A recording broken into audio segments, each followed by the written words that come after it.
Dun dun dun da da bum ba bum ba dun dun da dun dun da dun na na na na na na na da na na.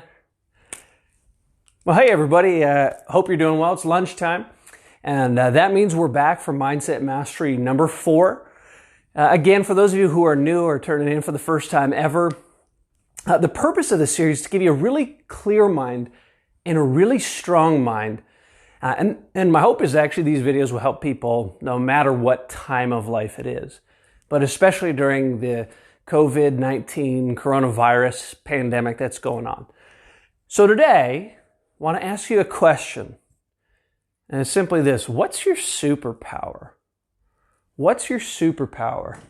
We're going to talk about how do you figure out what you do better than anybody else.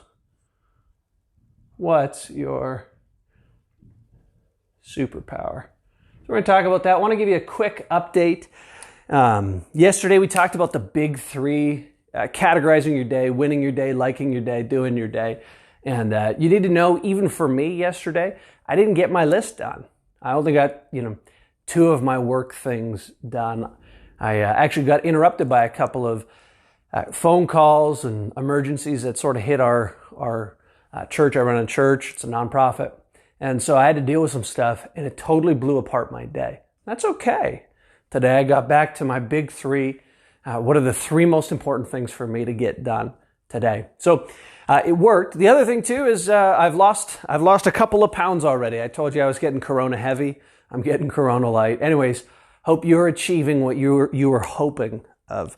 So let's talk about what's your superpower and how you do it. And I'll use myself as an example. So here's the concept. It's borrowed, at least just the concept that everybody's got a superpower. It's borrowed from a guy named Eric Thomas. He's a motivational speaker, does tons of great stuff. Want to give him lots of credit. I've sort of developed the idea myself, for myself, because I haven't really heard in-depth teaching from him.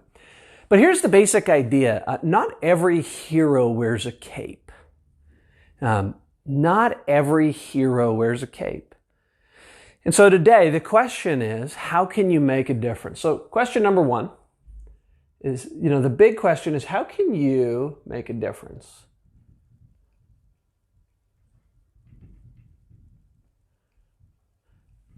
And to discover this, how can you, do what nobody else can do in this time, in this place, with the people you're nearest? That's sort of the question. So the first thing you need to do, and I'll use a different color for this, is you need to identify your strengths. You got to make a list of your strengths. Now, for some of us, especially those of us who are in places that have tall poppy syndrome like Canada or Australia, it's going to be really hard to do that. So it might actually take you a few minutes, but you need to just start listing as many strengths as you can. So for me, I'm not afraid. I speak for a living, so I'm good at communicating. I'm good at giving presentations, because I've had to do it a lot. I have lots of energy. It's just part of my personality. I've read a lot about specifically how our minds work and how we can control it. And so, and I've got time right now. I'm at home.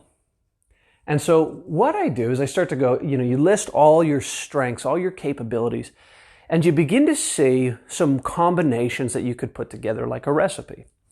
Then you go, the next category is, who can I help? Wow, the green marker is completely dead. We're going to stick with the red.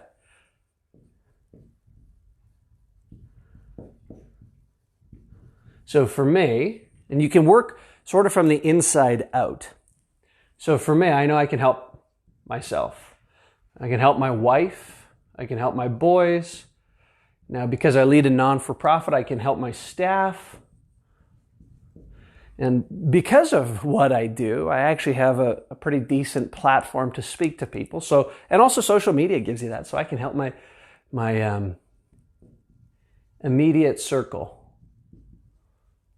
or my immediate network.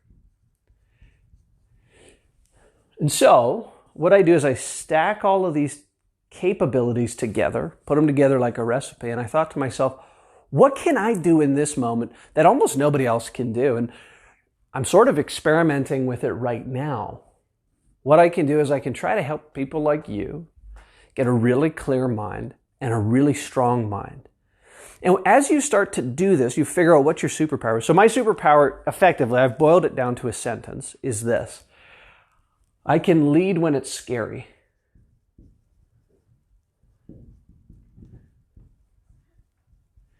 Now, that doesn't sound like much to you, but for me, it gives me motivation for the day. It gives me motivation to lead my staff, to teach and speak in public, and to make crazy videos like this, and hopefully help a whole bunch of you. So two things you need to do. Who can you help? And what strengths do you have? What resources, what capabilities, what talents? And then I dare you to figure out a sentence about what you're really, really, really good at. You might ask those nearest to you. If you got a spouse or a significant other, you can ask them. They're really good at this.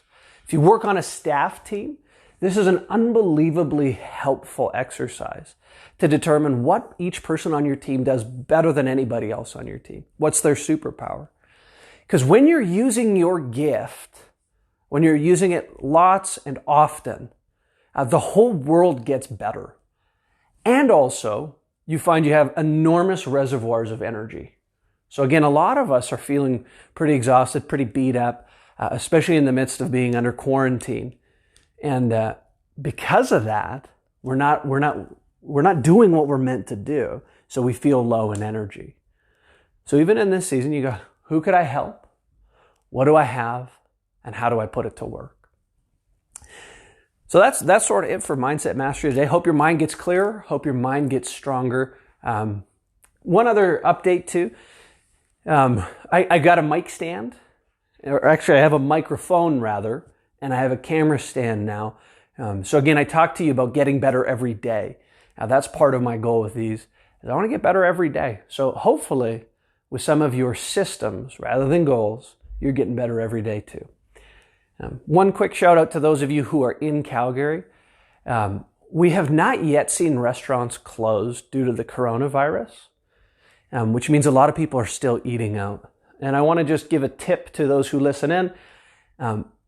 Maybe think about getting some more food. Because when the people who eat out all the time are not able to do that, and it's probably coming, if we look at cities like New York and all around the States, that's starting to happen. I want to make sure you're looked after. I care about those of you who are listening in. I care about everybody, but I can help those of you who are listening in. So don't be crazy. Don't hoard food. Don't be greedy. But make sure your pantry's full. Make sure if you got a freezer that it's full. And that way you can help yourself and you can help others and you can be an everyday hero. Thanks for tuning in. We'll see you tomorrow.